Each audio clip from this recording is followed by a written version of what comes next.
교회는 숫자적으로 성장을 해야 됩니다. 그렇지만 우선되어야 할 것이 바로 영적인 성장입니다. 그래서 오늘 이 본문에도 잘하게 하며 잘할지니 이런 말들이 나오고 있죠. 무엇보다도 영적인 성장이 우선되어야 한다는 것이죠.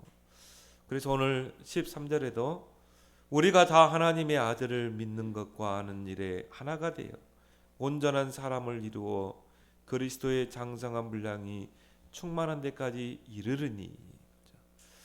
정말 모든 성도가 그리스도를 믿는 것과 아는 것에 장성한 신앙으로 세워지는 것이 바로 하나님이 원하시는 뜻이겠죠. 그래서 오직 그리스도의 제자로, 오늘 여기 보면 이 하나님의 아들을 믿는 것, 아는 것, 바로 그리스도죠. 우리가 그리스도를 아는 것과 믿는 것에 장성한 신앙이 되기를 원하시는 것입니다. 곧 그리스도의 제자로, 오직 그리스도로 담나고 그리스도를 누리고 내 현장에서 그리스도의 증인으로 서는 것, 그것이 바로 영적 성장의 교회, 주님이 원하시는 교회인 줄 믿습니다. 그래서 사도행전 5장 42절에도 초대교회 성도들은 저희가 날마다 성전에 있든지 집에 있든지 예수가 그리스도라 가르치기와 전도하기를 그치지 아니하니라. 우리가 교회에 모여서는 그리스도로 무장하고, 또 우리가 나가는 6일 현장에서는 우리가 다른 거 하는 게 아니라 그리스도 운동하는 것입니다. 왜요? 이 땅에 모르는 사람들은 그리스도가 필요합니다. 10,000가지가 있어도 한 가지가 없어서 망하는 거예요. 그리스도 복음 하나 없어서 망하는 것입니다. 그리스도가 없으면 절대 사단을 이길 수 없습니다. 저주 재앙을 막을 수 없습니다. 영적 문제 이길 수 없습니다. 그래서 하나님이 그리스도를 주신 거예요. 오늘 14절에 이는 우리가 이제부터 어린아이가 되지 아니하여 사람의 속임수와 간사한 유혹에 빠져 온갖 교훈의 풍조에 밀려 요동하지 않게 하려 함이라. 신앙생활을 오래 했음에도 불구하고요, 어린아이의 신앙들이 많습니다. 왜 그렇습니까? 잘하지 않기 때문에. 30년 40년 신앙생활에도 어린아이의 신앙에 머물러 있다니까요. 기형적인 교인, 장애에 있는 교인. 장애인이 뭡니까? 성장이 안 되는 거잖아요. 기형아가 뭡니까? 뭔가 고장나고 성장이 안 된 교인 아니겠습니까? 왜 그래요? 그리스도만 약해요. 신앙생활을 오래 했지만 복음만 아무 힘 없습니다. 세상 못 이깁니다. 영적으로 성장하는 교회는 여러분 어떤 교회입니까?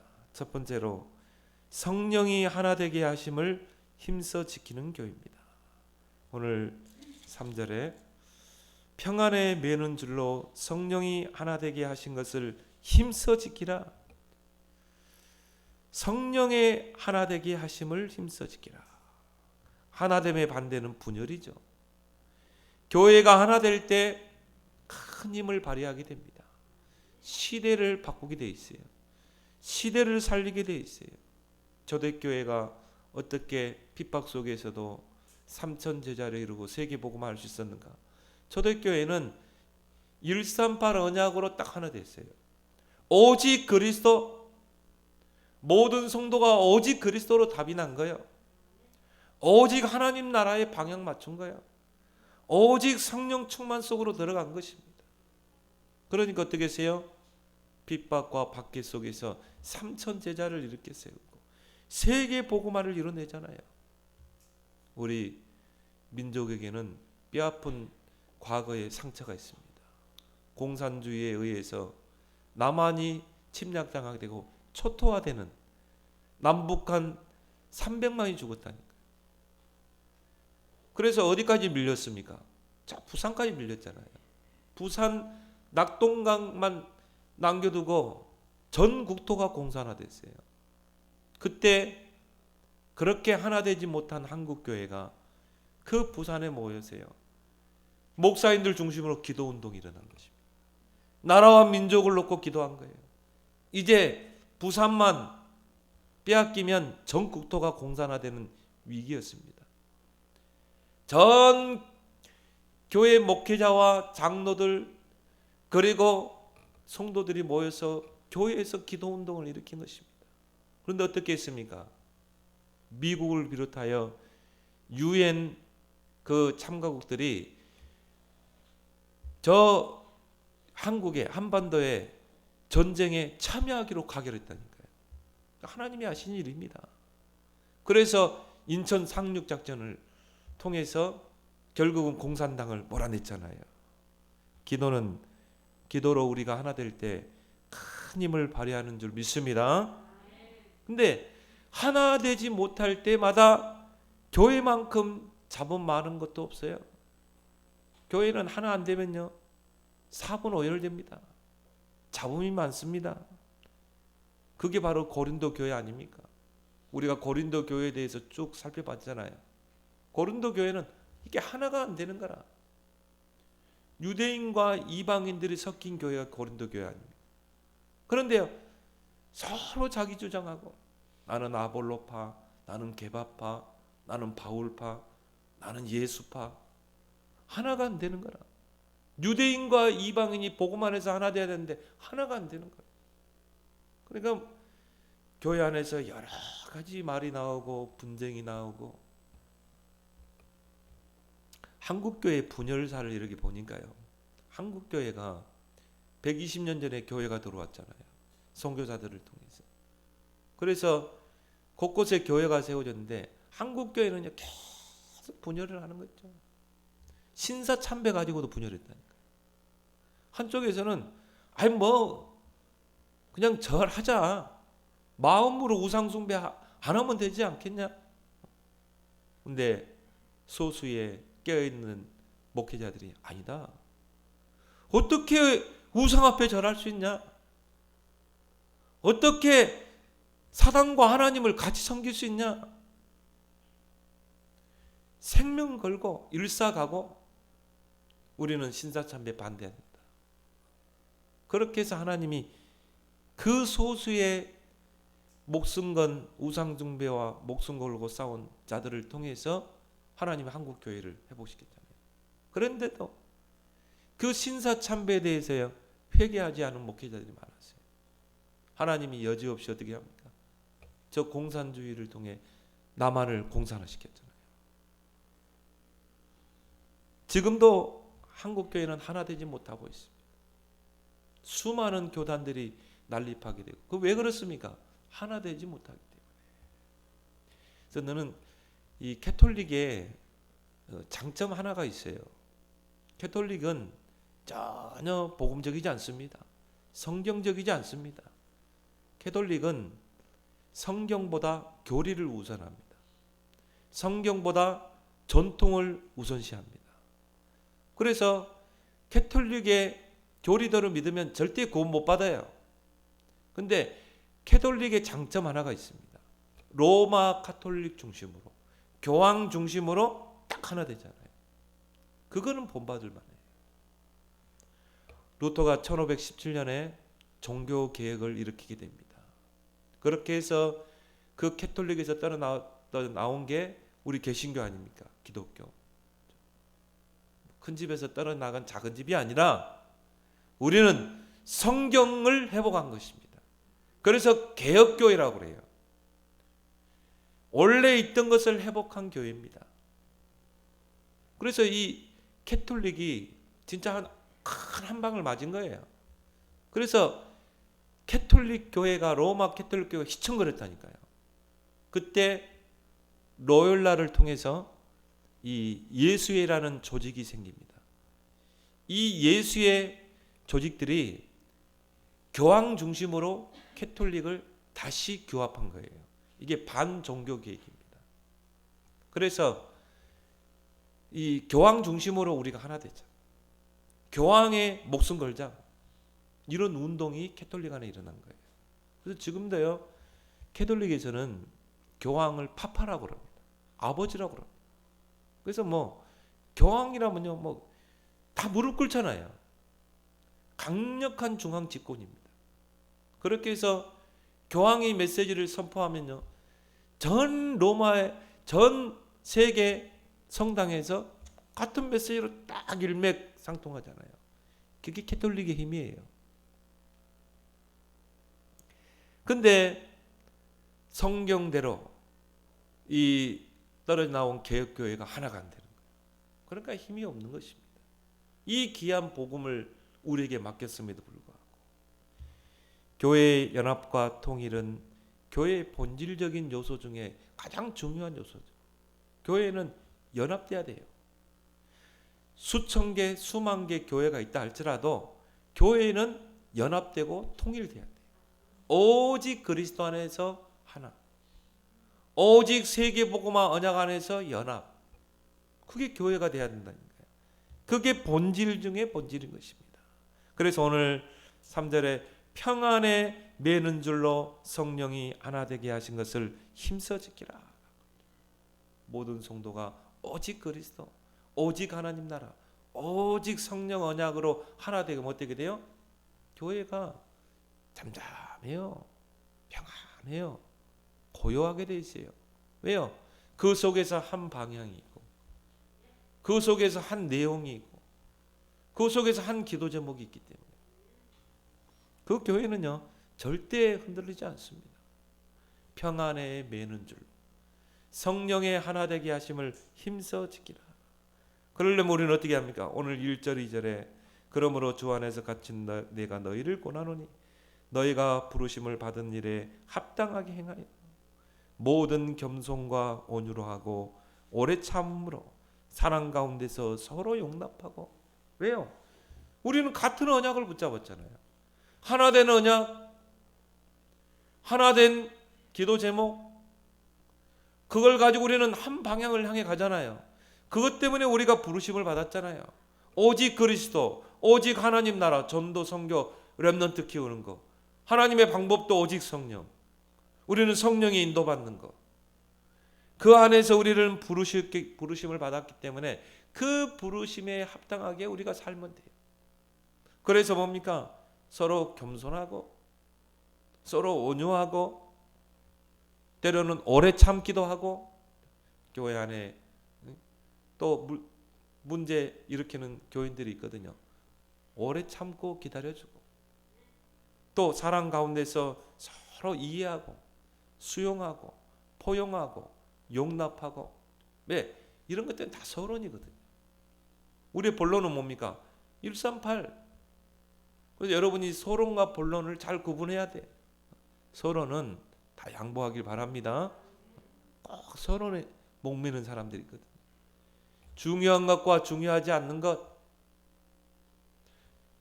그리고 우선과 차선, 이걸 우리가 잘 구분해야 되는 것입니다. 왜 우리는 하나가 돼야 됩니까? 왜 교회는 하나가 돼야 됩니까? 오늘 4절 5절에 말씀하고 있죠. 몸이 하나요. 몸은 뭘 말하죠? 교회를 말하죠. 교회는 하나예요. 캐톨릭식의 그런 하나가 아닙니다. 캐톨릭은 오직 로마 교회, 캐톨릭 그것만 절대 교회라고 보잖아요. 그런 캐톨릭식의 그런 하나가 아닙니다. 그리스도 안에서 하나 된 교회. 왜요? 교회를 세우는 분은 그리스도이기 때문에 반석 위에 내가 내 교회를 세우리라. 교회의 머리는 누구예요? 그리스도. 그렇기 때문에 교회도 하나인 줄 믿습니다. 모든 교회는요 하나의 목적, 하나의 방향을 향해 가는 것입니다. 그리고 뭡니까? 성령도 한 분이에요. 교회를 통치하시는 그 성령도 한 분이에요. 그래서 우리 분열하는 말은 뭡니까? 한 성령 하나님께서 모든 교회에 동시에 임하시고 모든 성도를 다스리고 계시는 것입니다. 그래서 우리가 기도하면요 동시에 성령이 역사하게 돼 있어요. 성령도 한 분이에요. 부르심의 한 소망 안에서 우리가 부르심을 받았고 뭡니까? 오직 이 땅에 하나님의 나라를 이루는 것. 이것 때문에 우리를 부르신 거예요.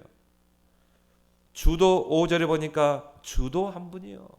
오직 그리스도. 이단들은요, 다른 메시아가 있다고 하는 다 틀린 말입니다. 무슨 다른 보혜사가 있습니까? 성령은 한 분인데 내가 재림주래요. 무슨 재림주가 여러분입니까? 딱 예수 그리스도 한 분. 믿음도 하나. 우리는 성삼위 하나님을 믿는 믿음을 가지고 있는 것입니다. 세례도 하나. 침례교회에서는 물속에 잠겨요. 침례를 합니다. 우리는 장로교에서는 약식 세례를 하잖아요. 그냥 손으로 해서 얹어가지고 세례하잖아요. 침례를 하든 약식 세례를 하든 성부, 성자, 성령의 이름으로 세례를 주는 것입니다. 똑같아요. 하나예요. 하나님도 한 분이신 줄 믿습니다. 그래서 교회는 하나 되기 위해서 힘써야 된다. 여러분이 거기에 주역이 되길 바랍니다. 나는 우리 교회를 하나 되게 하는데 힘쓰는 자가 될 것이다. 나는 겸손하고 온유하고 그리고 오래 참을 것이다. 또 사랑 가운데서 모든 성도를 다 이해하고 수용하고 포용하고 다 품고 용납하는 그런 큰 그릇이 될 것이다. 이게 하나 되는 비밀인 줄 믿습니다. 그래서 교회의 성질은 연합성과 통일성입니다. 하나의 목적을 이루기 위해서 연합하고 하나 되는 거예요. 그러면 교회는요, 굉장한 파워를 일으킵니다. 근데 이거를 사단이 잘 알고 있거든요. 그래서 어떻게 합니까? 교회 안에서 서로 분리시키잖아요.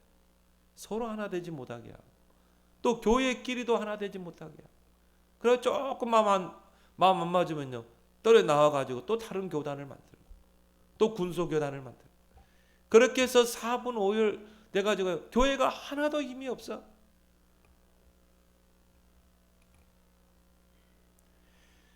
우리 단체가 지금까지 존속할 수 있었던 이유가 있습니다. 얼마나 우리는 많이 얻어맞았는지 몰라요.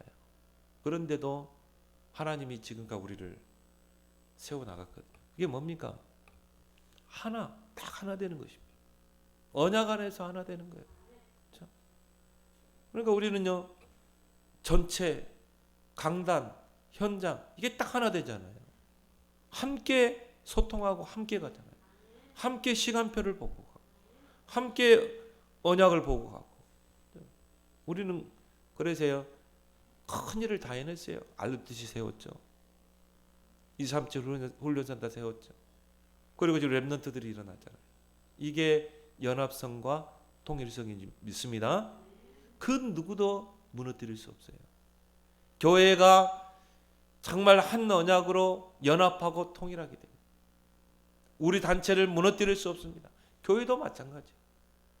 모든 성도가 중직자부터 랩런트까지 강단의 언약으로 하나 되고 우리가 정말 한 언약으로 가게 되면 교회는 영적으로 성장하게 되고 그걸 바탕으로 수적인 성장도 양적인 성장도 이루어질 줄 믿습니다. 이걸 사단이 못하게 합니다. 그래가지고 어떻게 합니까? 자꾸 이간질시키고 자꾸 분열시키고 그리스도의 교회는 성령 안에서 하나 되기를 힘써야 될 줄 믿습니다. 오늘 힘쓰라고 그랬거든요. 근데 힘 안 써도 되는 방법이 있어요. 전 교인들이 렘넌트까지 138 언약으로 딱 하나 되면 돼요. 오직 그리스도만 모든 것의 답이다. 나는 오직 하나님 나라 여기 내 인생 올인한다. 그 외에는 다 배설물이다. 그러면 돼요. 바울처럼 그리스도 외에는 중요한 거 없다. 그리스도 외에는 배설물이다. 전 교인들이 그러면 된다니까요. 그리스도 외에는 다 서론이잖아요. 그리스도 외에는 중요한 거 아닙니다. 교회 안에 누가 문제를 일으킵니까? 그리스도 외에는 중요한 거 아니에요. 하나님 나라 외에 중요한 게 뭐가 있습니까? 성령은 그 사람도 바꿀 수 있잖아요. 기도할 때 성령이 임하게 되잖아요. 모든 교인들이 138 언약으로 온리스되면 저절로 하나 되게 돼 있어요. 저절로 하나 되어서 갈 수밖에 없어요. 평안에 매는 줄로 성령이 하나 되게 하신 것을 힘써 지키라. 이 언약의 흐름을 같이 타고 가고 같이 그 언약의 여정을 떠나고 그 언약 속에서 시간표를 보고 하나님이 이런 교회를 통해 사도행전 1장 8절을 이루실 줄 믿습니다. 이 성령 안에서 하나 되게 하는데 가장 중요한 구심점이 바로 강단이래요. 왜 하나님이 강단을 세웠습니까? 왜 하나님이 주의 종을 세웠습니까? 전 교인들이 하나 되게 하기 위해서, 전 교인들이 하나가 되어서 강단 언약으로 하나 되어서 전 성도들이 세계복음을 향해 가야 되기 때문에, 그래서 강단이 중요한 거예요. 사도행전 2장 42절에 저희가 사도의 가르침을 받아. 목회자가 뛰어난 거 아닙니다. 여러분과 똑같아요. 근데 하나님이 교회의 머리 되신 그리스도께서 목회자를 세운 거예요. 주의 종을 통해서 하나님 말씀을 주시고 주의 종을 통해 교회를 끌어가시는 것입니다.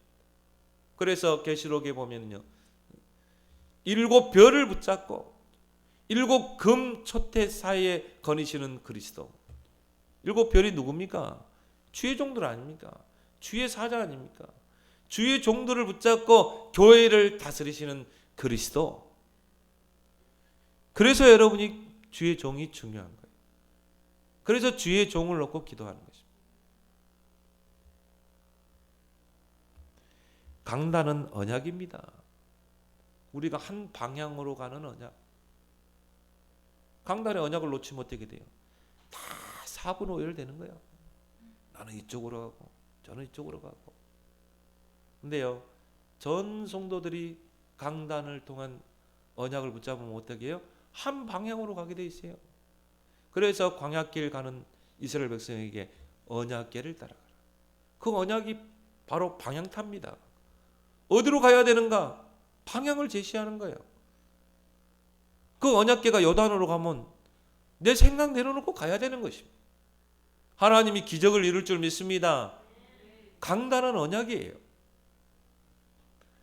강단은 사인입니다. 하나님의 사인. 강단을 통해서 하나님의 사인을 잘 봐야 돼요.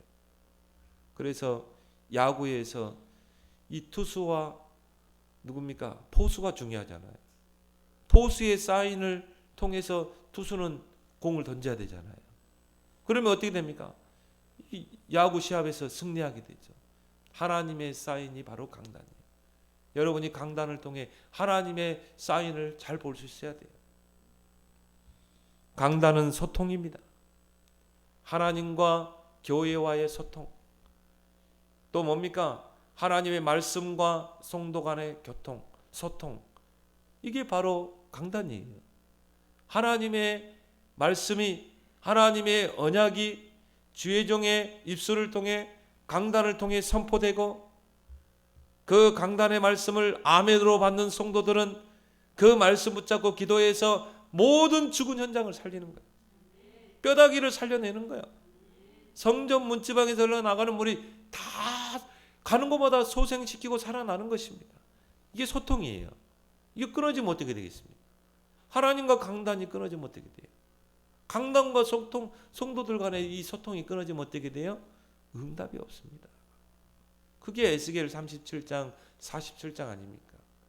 성전 문지방에서 흘러나가는 물이 흘러차고 넘쳐서 잠길 때까지 차고 넘쳐 그 물이 흘러가는 방향을 따라 모든 죽은 현장이 살아나잖아요. 이게 소통입니다. 강단은 바로 흐름입니다. 흐름을 타는 거예요. 신앙생활은 흐름을 타는 게 쉬워요. 그리고 강단은 시간표예요. 내 개인의 시간표. 어떻게 시간표를 보면 돼요? 강단을 통해 보는 것입니다. 그래서 초대교회는 전 교인들이 언약 붙잡고 더불어 마음을 같이하여 오로지 기도에 힘쓰니라. 그런데 사도행전 2장 1절에 오순절 날이 이미름에 시간표가 분명히 오게 돼 있어요. 왜 나에게는 응답이 없지? 시간표를 강단을 통해 보길 바랍니다. 그래서 강단을 보면서 기다릴 시간표, 도전할 시간표, 그게 강단인 것입니다. 강단은 나에게 하나님이 주신 기도 제목인 줄 믿습니다. 여러분이 강단의 말씀을 쪼개서 정밀하게 쪼개서 그 말씀을 나의 삶 속에 적용하고 실천하고 기도할 때 그 말씀이 100배로 결실맺는 줄 믿습니다. 그게 사도행전 13이 마태복음 13장 아닙니까? 옥토에 떨어진 씨는 기본이 몇 배? 100배. 여러분이 그 옥토가 되어서 그 말씀의 씨가 내 마음 옥토에 떨어지면 어떻게 됩니까? 기본이 100배인 것입니다. 그런 응답받는 증인들이 여러분이 되기를 바랍니다. 사도행전 17장에 스데반의 설교가 나오죠. 스데반이 장편의 설교를 하고 돌에 맞아 순교당했거든요. 그 스데반 집사의 그 설교에 보면은 이 이스라엘의 그 역사를 쭉 이야기하면서요, 이스라엘 백성이 애굽의 노예가 됐지 않냐, 하나님의 그 은혜로 피 언약으로 애굽에서 출애굽에서 광야로 나왔다. 그러면서 그 이스라엘 백성의 그 광야길을 광야교회로 표현했어요. 바로 광야교회. 거기에는 강단이 있고 거기는 메시지가 있고 또 그 길을 강단을 통해 인도해 가고 하나님이 광야길에서 보좌의 축복으로 역사하시고 광야교회로 이 스데반 집사는 표현하고 있습니다. 그래서 이 광야길을 가는 동안에 하나님이 중요한 것들을 다 줬거든요. 전 이스라엘 백성을 하나로 묶어서 가나안 땅까지 가야 되는데 하나님이 그 광야교회를 통해 강단을 통해서 중요한 언약을 줬어요. 그게 뭡니까? 언약궤를 따라가라. 그리고 성막을 만들어라. 성막 중심으로 살아라. 그 성막 안에는 뭐가 있습니까? 7가지 신앙생활의 원리가 있잖아요. 그리고 새 절기를 지키라. 그런 구심점을 가지고 이 광야길을 이끌어 가시는 것입니다. 이게 없으면 어떻게 돼요? 광야는 힘들고 어렵고, 그러니까 교인들 보면 인생살이도 힘들고 신앙생활도 힘들고 이중생활, 삼중생활 하는 교인들 많습니다. 왜 그렇습니까? 교회를 통한 구심점이 없는 거예요. 강단을 통한 구심점이 없는 것입니다. 여러분이 정말 교회 중심, 목회자 중심, 강단 중심이 되면 광야길은 험난하고 거친 길이 아니라 응답과 축복의 길인 줄 믿습니다. 어떤 이에게는 광야길이 힘들고 거칠고 어렵지만 어떤 교인들에게는 광야길이 응답과 축복의 그 길일 수도 있는 것입니다. 여러분이 바로 그 교회를 힘써 세우는, 하나 되게 하는 그런 주역이 되길 바랍니다. 그런 교회는 영적으로 성장하게. 두 번째, 영적으로 성장하는 교회는 어떤 교회입니까? 그리스도의 몸을 힘써 세우는 교회입니다.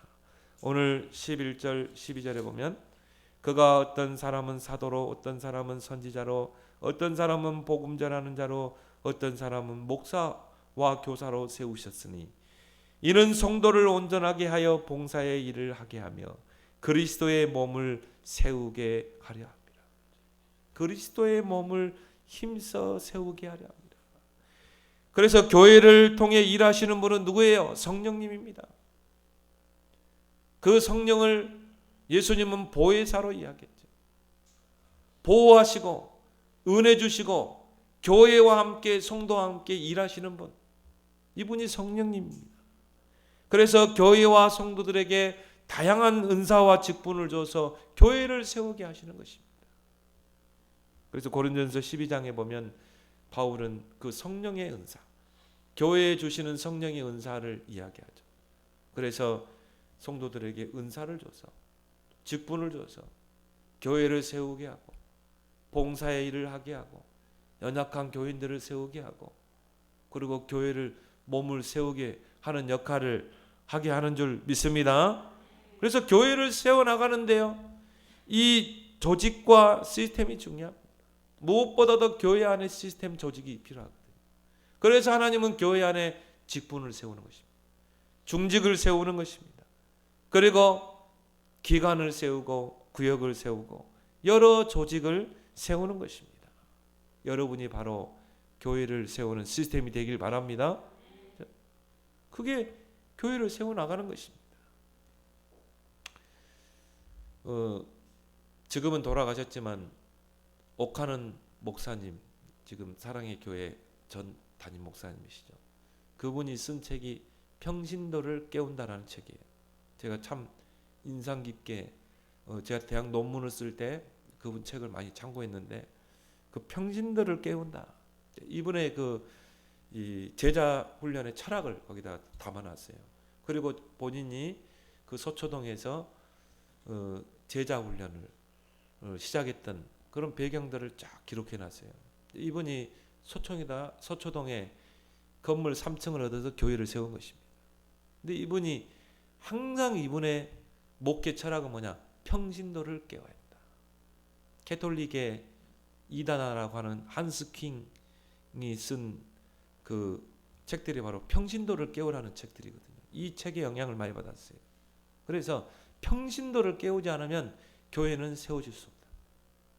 평신도를 깨우지 않으면 현장을 살 수 없다. 평신도를 깨워야 된다. 거기 이제 책에 보면 이제 그런 내용들이 있어요. 서초동에 교회를 세우고 이제 교회 아줌마들을 이제 제자 훈련 시킨 것입니다. 서초동에 교인들 그 집사들 있잖아요. 그래서 제자 훈련을 몇 번 실패했어요. 뭐 처음부터 이렇게 제자 훈련하는데 이게 됩니까? 몇 번 실패했어요. 근데 이게 한 명, 두 명 나오는 것입니다. 그 제자 훈련을 패스하는 한 명, 두 명의 제자들이 나옵니다. 그 제자들을 리더로 세워서 곳곳에 말씀 운동을 핀 것입니다. 그게 지금의 그 사랑의 교회를 만든 그 큰 원초적인 힘이 된 것이죠. 바로 모든 리더들을 순장으로 세워서 말씀 운동을 펴서 지역을 살리고 교회를 세워나가는 것입니다. 이게 교회 시스템인 것입니다. 이게 교회 조직인 것입니다. 평신도를 깨워서. 구역 모임의 창시자가 웨슬레죠. 구역 모임을 처음 만든 인물이 바로 웨슬레예요. 그래서 흩어진 교인들을 구역구역별로 모여서 거기서 기도운동도 하고 거기서 말씀운동도 하고 거기서 전도하도록 하자. 거기서 새신자들을 양육하고 또 태신자들을 찾고 또 찾아가고, 그런 구역 모임을 이 감리교회 창시자 웨슬레가 시작한 거예요. 그거를 현장화시킨 교단이 바로 순복음. 순복음이 그거 가지고 성공했어요. 순복음 교단이 그것 가지고 부흥한 것입니다.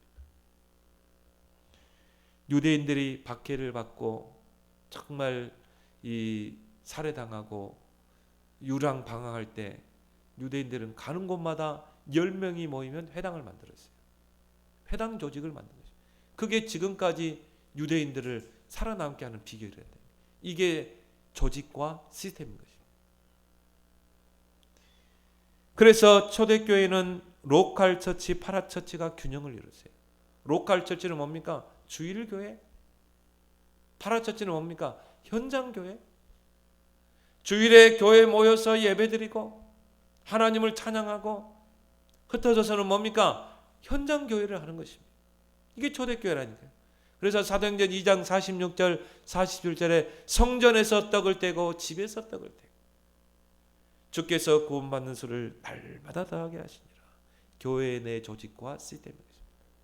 초대교회는 모이는 교회, 흩어지는 교회. 모여서 복음으로 무장하고, 흩어지면 내가 처한 현장에서 이 복음 가지고 생명운동, 말씀운동 펴는 것입니다. 평신도 중심의 현장교회. 전 평신도가 제자가 돼서 작은 목자가 돼서, 그래서 뭡니까? 현장에서 말씀운동을 피는 것입니다.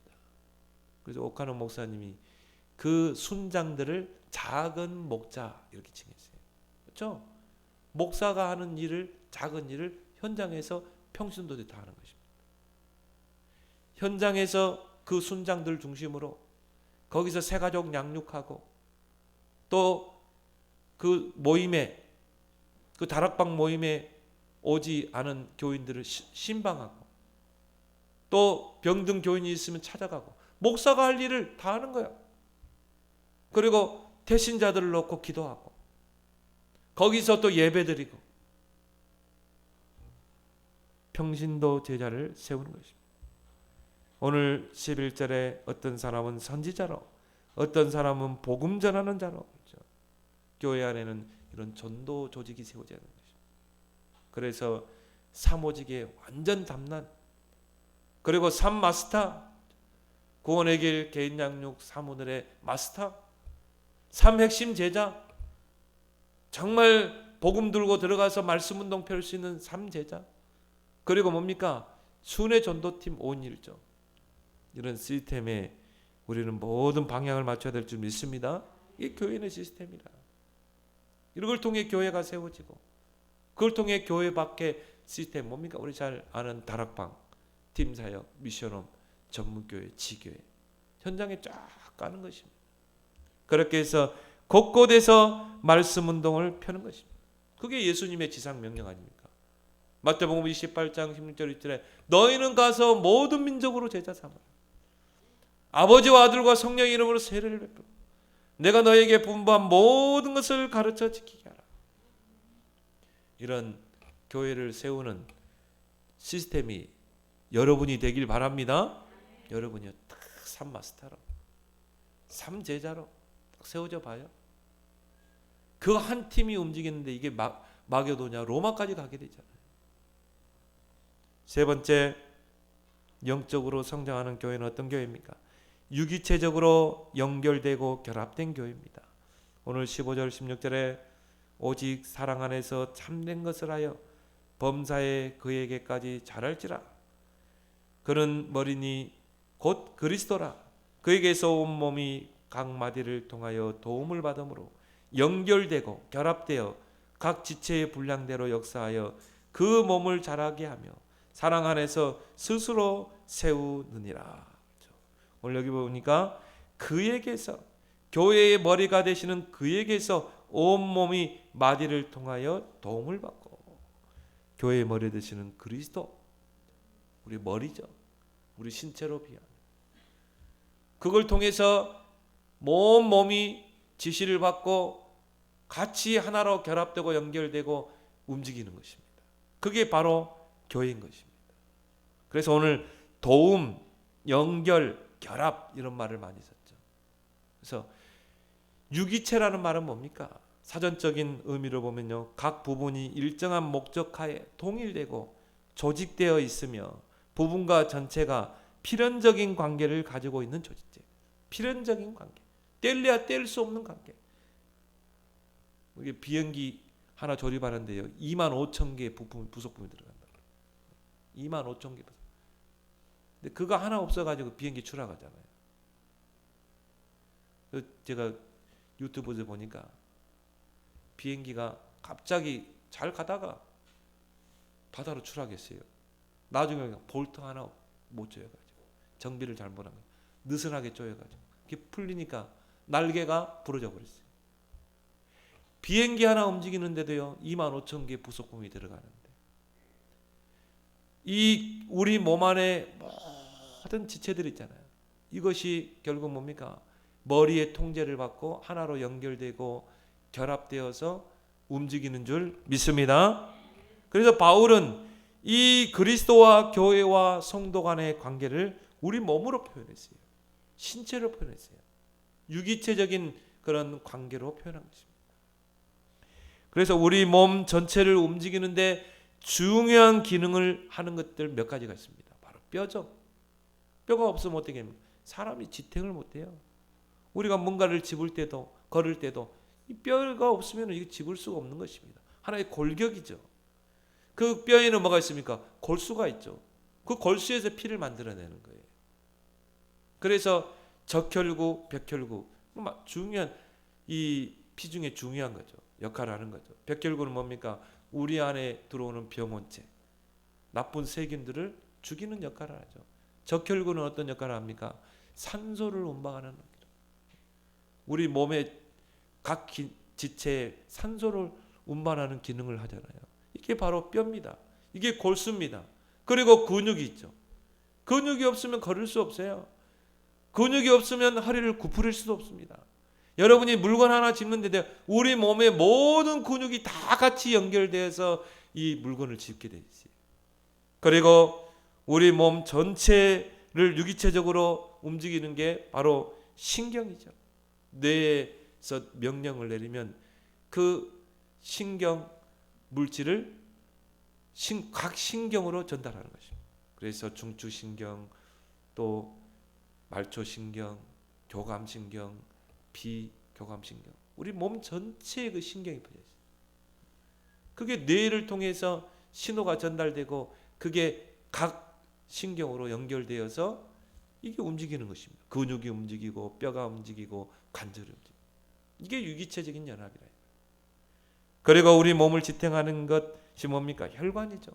우리 몸 속에 곳곳에 뇌부터 머리끝부터 발끝까지 혈관이 있잖아요.